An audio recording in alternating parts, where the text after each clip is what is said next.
Olá pessoal, tudo certo? Então, hoje nós vamos fazer uma revisão para a semana de prova que começa semana que vem. Uma revisão geral aí, beleza? Vamos lá. Então, para a gente começar, o sistema PCM, PDH, existem dois tipos de velocidade nesse sistema. O padrão americano, que é 1544 mega 1.544 megabits por segundo, e o europeu, que é 2048 megabits por segundo. Beleza? A lei de compreensão deles é lei micro e lei A, na, na sequência ali, o americano e o europeu. O sistema americano, além disso, ele tem 24 canais, enquanto o europeu tem 30 canais. Lembrando que o sistema europeu são 30 canais úteis. Beleza? Então, os canais de um fluxo PCM de 2048, ele é formado por 32 canais de 64K, sendo o primeiro canal, o canal 0 usado para sincronismo, e o canal 16 usado para transporte de sinalização, beleza? E ele é separado assim, esse é um frame PCM, então como vocês podem ver ali o canal 0 é sincronismo e o canal 16 é sinalização. O tempo do bit de um canal PCM ele pode ser encontrado sabendo que o frame PCM ele ocupa um espaço de 125 microsegundos. Então, desses 125 microsegundos, se a gente dividir por 32 canais vezes 8 bits cada canal, então a gente faz 125 microsegundos dividido por 32 vezes 8 vai dar 488 nanosegundos o tempo de cada bit no canal PCM. O sistema de transmissão PCM, quando ele foi implementado já numa política de adequação aos sistemas existentes. Então, o que existia na época? Existia o sistema de telefonia com pulsos decádicos. Para esse sistema novo comportar o sistema antigo, foi adotado então o período de 2 milissegundos no multiquadro, para permitir que o sistema decádico fosse transportado pelo PCM. E a gente pode chegar na, na frequência de 10 Hz e os 100 milissegundos ali, com a nossa fórmula tempo é 1 sobre a frequência, beleza? Limitações do sistema PCM. A gente. PCM não, PDH. Lembrando que o PDH é plesiócrono, beleza? Não se deixe enganar. SDH é síncrono e o PDH é plesiócrono, quase síncrono. Plesiócrono significa quase síncrono, beleza? Então, PDH e SDH, a diferença é o síncrono e o quase síncrono, digital e hierárquico, beleza? O DH é digital e hierárquico. Então, os dois são sistemas de transmissão de hierarquia digital, mas um é síncrono, SDH, e o outro é quase síncrono, PDH. Então, quais são as limitações do PDH? Por que hoje a gente não encontra grandes equipamentos PDH? A primeira parte é o gerenciamento das funções de rede. Ele tem uma limitação muito grande nos sistemas de alta capacidade, ele é muito limitado. Os overheads dos pacotes, como a gente vai ver daqui a pouco, no PDH eles são insuficientes, eles são poucos overheads. Então, para transportes maiores já começa a ficar inviável. E outra restrição é a inflexibilidade para tirar canais no meio dos fluxos. Então, se você abrir um 2 mega PCM, ele vai abrir 32 canais 64K. Ele não abre 512, não tira só um canalzinho de 64K e o resto continua. Você tem que abrir os 64 canais e fiar fisicamente com cabos coaxiais esses 64K de uma placa de saída para uma placa de entrada de volta para voltar ao fluxo. Isso gera bastante complicação no gerenciamento da rede. E baseado nisso, o sistema SDH, como a gente conversou no começo, também foi desenvolvido pensando nas tecnologias anteriores. Então, o SDH ele tem que incluir os padrões do PDH e da telefonia antiga, que foram sistemas legados. Então, nesse sistema novo, uma das grandes vantagens dele é a grande capacidade interna para gerenciamento e manutenção da rede. Era um gerenciamento muito mais fácil do que o PDH. Outra vantagem dele é a flexibilidade, que ele veio abraçando todos os sistemas legados, o sistema telefônico, PDH, IMUX e outros sistemas. Ele também foi desenvolvido pensando em um ambiente multivendor, ou seja, várias marcas, vários fornecedores desenvolvendo equipamentos diferentes, mas adotando o mesmo padrão. Como a gente tem hoje, isso já é algo bem comum, mas na época não. Na época dos PDHs, principalmente, você tinha um PDH de uma marca, você tinha que continuar com essa marca aí por muito tempo, porque eles não se conversavam. Com o tempo foi se modernizando, os PDHs também acabaram adotando esse ambiente multivendor, onde todo mundo podia fabricar equipamentos tendo uns parâmetros oficiais para se inserir. Outra facilidade do SDH também é o add drop.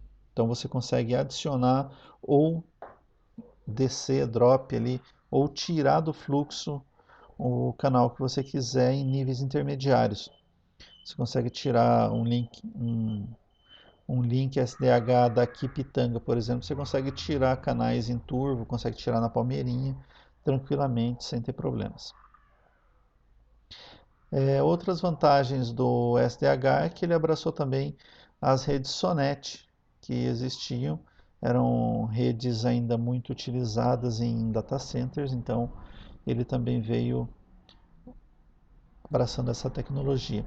A outra vantagem dele também é que ele se interligou muito bem com sistemas de rádio e sistemas de via satélite e cabos coaxiais que existiam na época.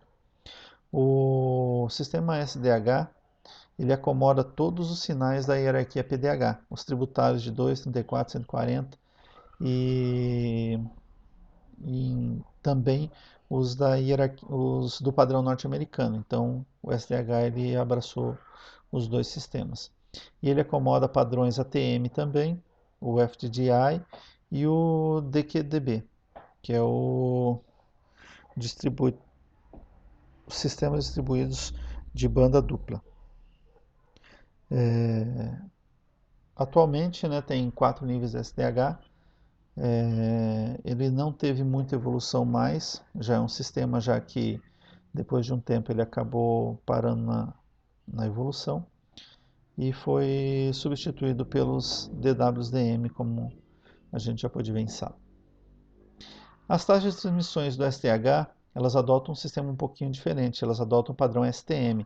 Então nós temos STM1, STM4, STM16, STM64 e STM256.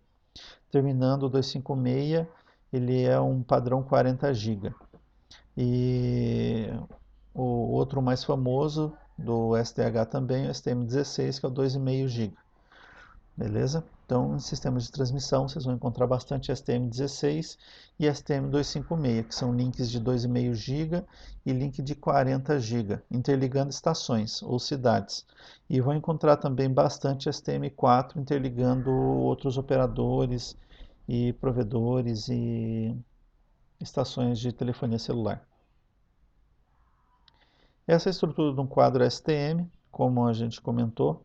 Então, cada frame vai ter 9 octetos destinados ao overhead, ao cabeçalho, e os outros 260 octetos destinados à informação propriamente dita.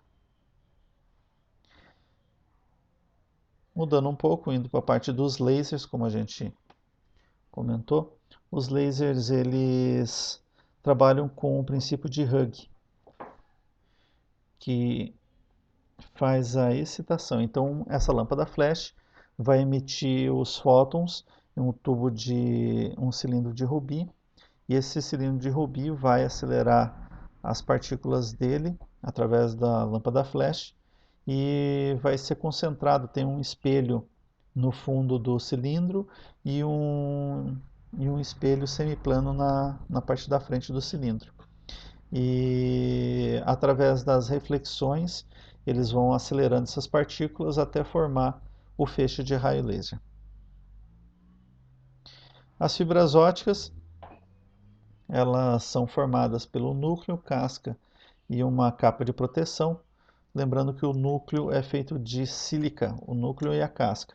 A casca normalmente ela é uma sílica um pouco diferente, é uma sílica dopada, e a casca normalmente é colorida. Então vocês vão ter o núcleo da fibra transparente, que é por onde vai trafegar o sinal luminoso. A casca que vai ser responsável por evitar as dispersões desse cabo e proteger o núcleo, e a proteção, que é para proteger os dois elementos. Como vocês sabem, a sílica é um tipo de vidro, né? E esse tipo de material ele não é hidrofóbico, ele, se molhado, ele muda as características dele.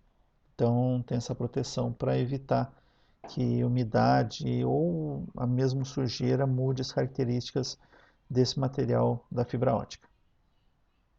Aqui nós temos as dimensões de núcleo, que é por onde se separam as fibras. Então nós temos os padrões, normalmente o plástico, as fibras plásticas usam núcleos de 100 micrômetro e 200 micrômetros.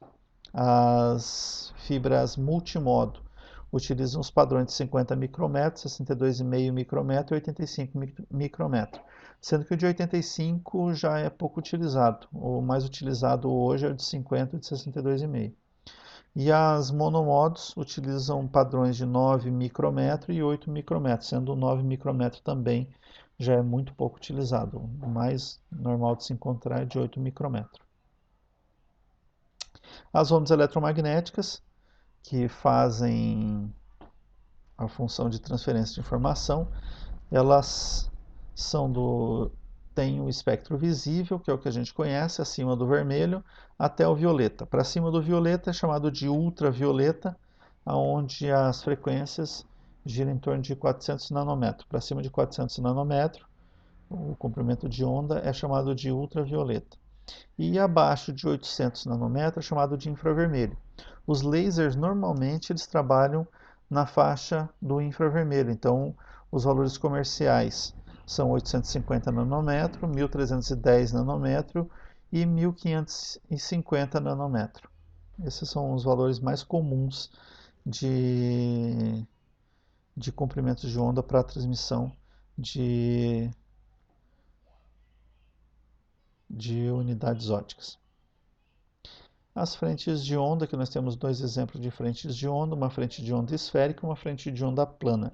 Essa frente de onda esférica, normalmente ela é formada por um LED, que não tem um alinhamento perfeito dos feixes de onda, e a frente de onda plana, normalmente ela é emitida por um laser, que vai conseguir mandar os feixes direcionais.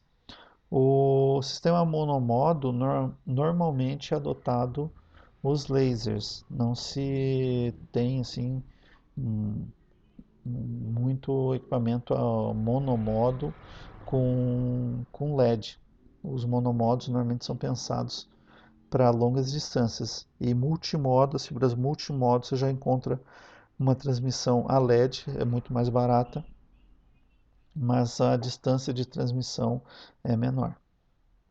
O princípio de Hughes, só explicar para vocês, qualquer ponto, partícula excitado pelo impacto de energia de uma onda de luz, torna-se uma nova fonte pontiforme de energia, é o princípio do laser.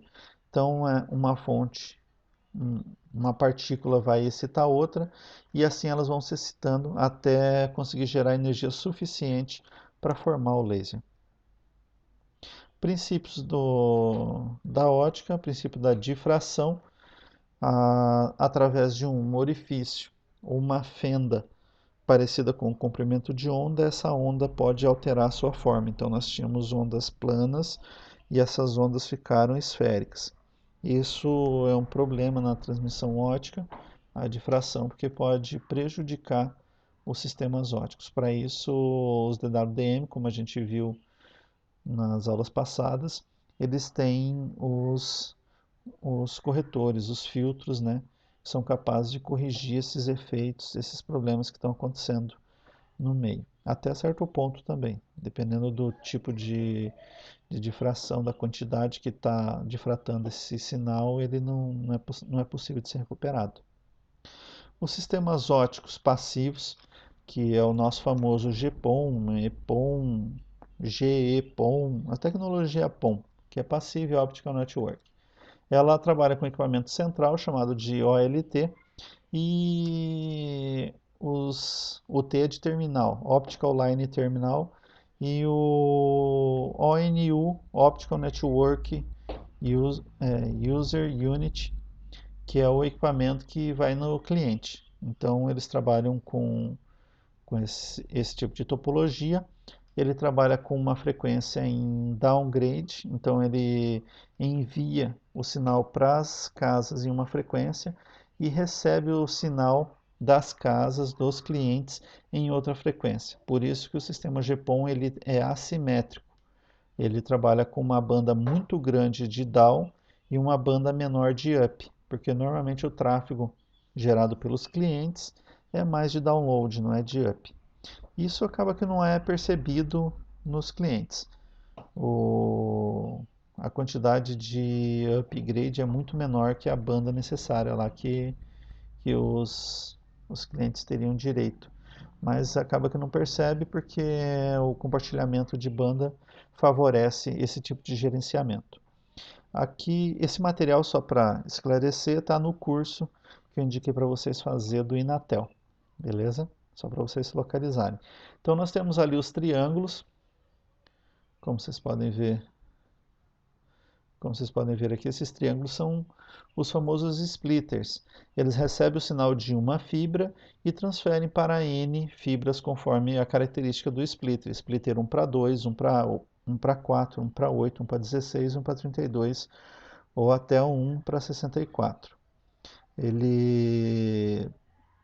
Eles são construídos conforme os padrões, cada um tem um padrão de construção, lembrando que cada splitter tem sua perda característica, então quanto mais for o nível de splitamento, se você escolhe um splitter 1 para 2, ele vai ter um exemplo, não tenho os dados precisos, porque cada fabricante também acaba adotando um, um padrão para construir seus splitters.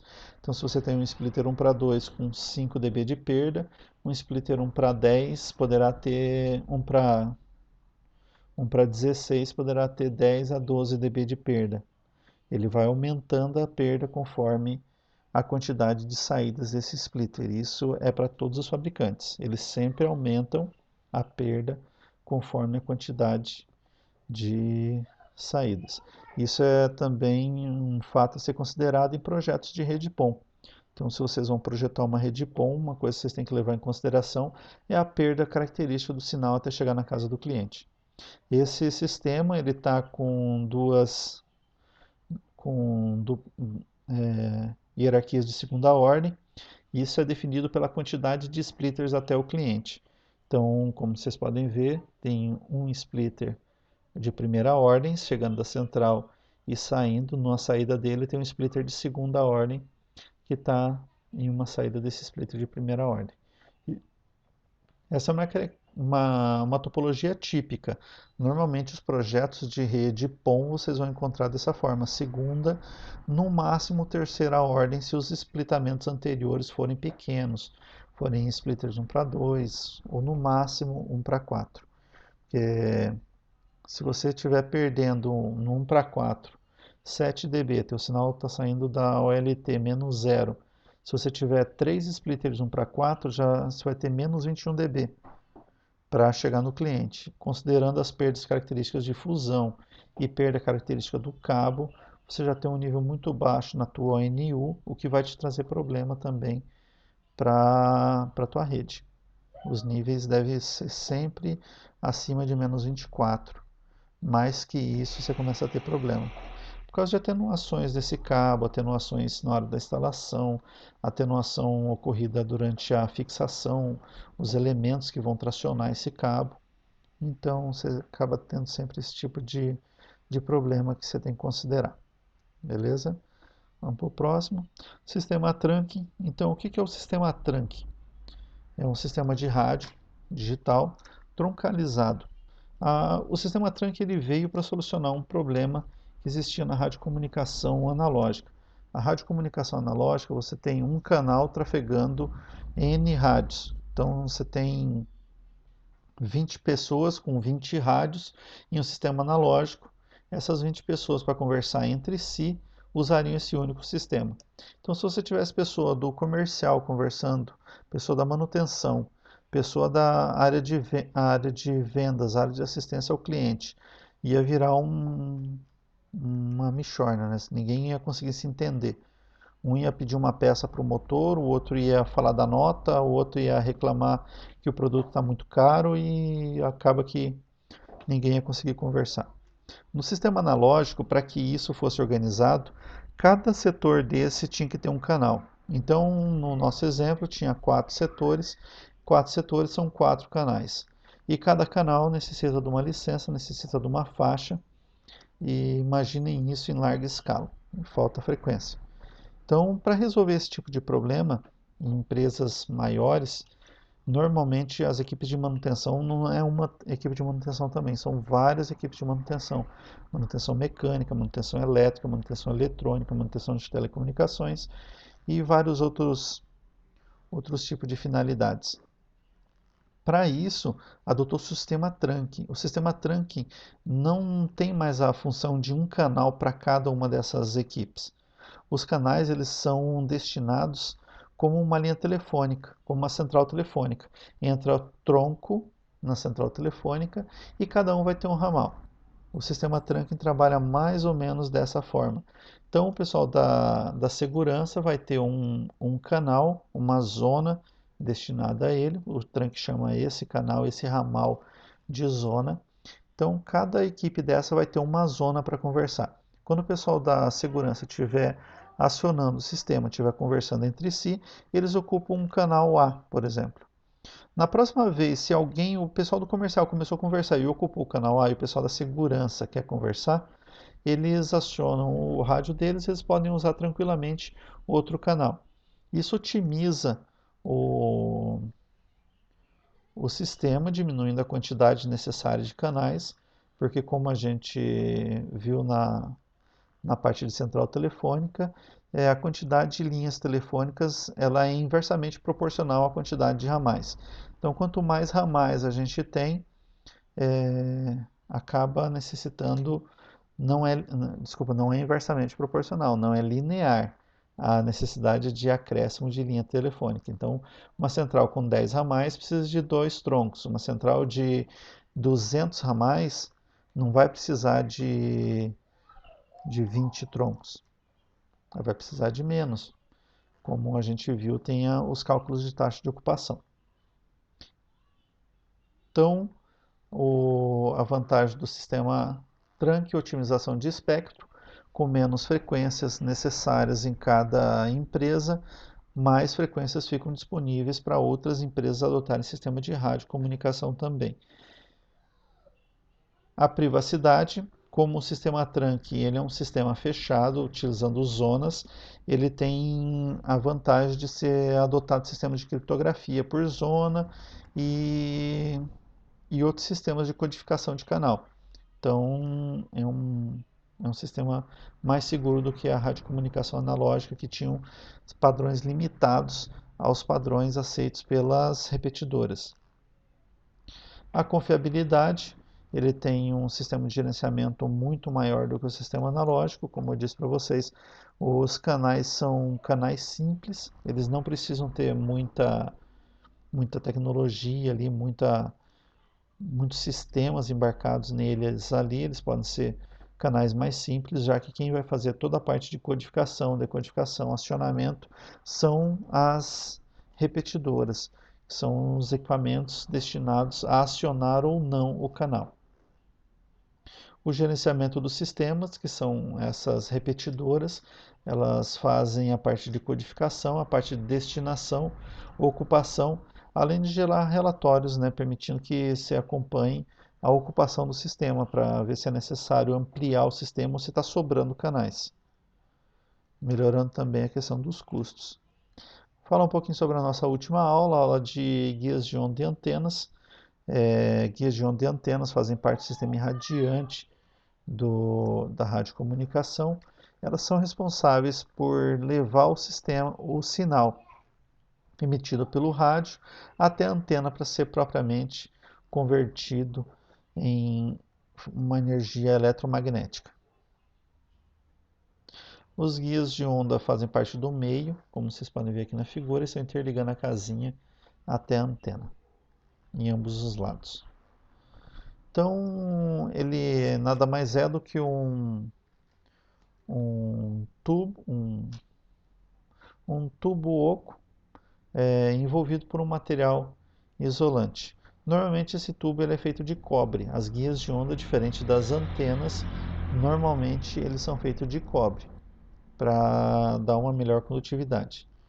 E o termo guia de onda ele é reservado às estruturas com um único condutor oco no meio. Os demais condutores que fazem essa transmissão, que são as fitas metálicas paralelas, né, os cabos coaxiais, eles são designados assim mesmo, não são designados guia de onda.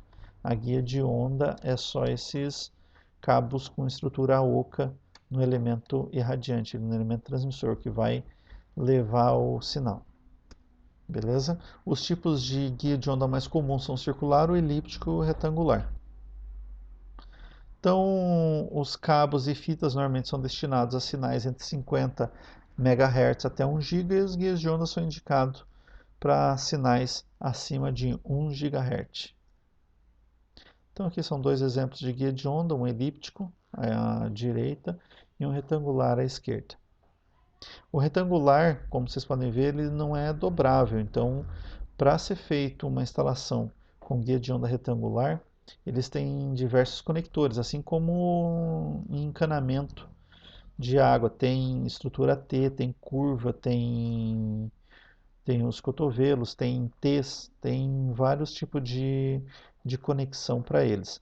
Normalmente, os sistemas de guia de onda eles possuem um equipamento para fazer vácuo no sistema, para evitar que a umidade do ar fique dentro do guia de onda. Por se tratar de frequências muito altas, essa umidade do ar ela pode condensar dentro do guia de onda e gerar potência refletida no sistema. Então é sempre importante, quando for adotar um sistema de guia de onda, também lembrar que precisa de um sistema de pressurização para esses guias de onda ali. Pressurização e monitoramento também.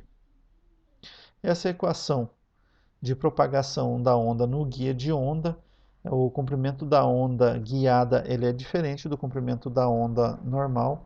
Então, para isso vai aplicar essa equação e essa onda. Essa é para as guias de onda cilíndricas e essa para as guias de onda elíptica. E as antenas, para a gente finalizar, ela faz a parte de irradiação do sinal, ela transforma essa energia elétrica em ondas eletromagnéticas. Então a antena é a ponta do sistema, finalizando toda a parte de transmissão. Não adianta ter um rádio excelente, um guia de onda excelente e uma antena porcaria. A antena é muito importante também. Como a gente viu, tem vários tipos de antena, normalmente feito de tubos de alumínio. As antenas são poucas as antenas de grande porte feitas de cobre, por causa dos custos e também a parte de vandalismo e roubo.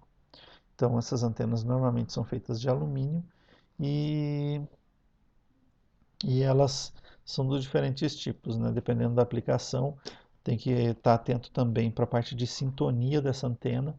Cada antena tem uma forma diferente de sintonizar. Normalmente as antenas melhores que a gente compra, as antenas Aquário, ARS, essas antenas um pouco melhor, elas vêm com um manualzinho como fazer a sintonia dessa antena e também vem com um gráfico com o lóbulo da antena e dizendo como sintonizar essa antena, beleza? Qualquer dúvida, então, pessoal, estou à disposição no chat, estou à disposição no WhatsApp ou aqui no canal também, deixa um comentário aí embaixo, depois a gente entra em contato com vocês. Obrigado, até mais, pessoal.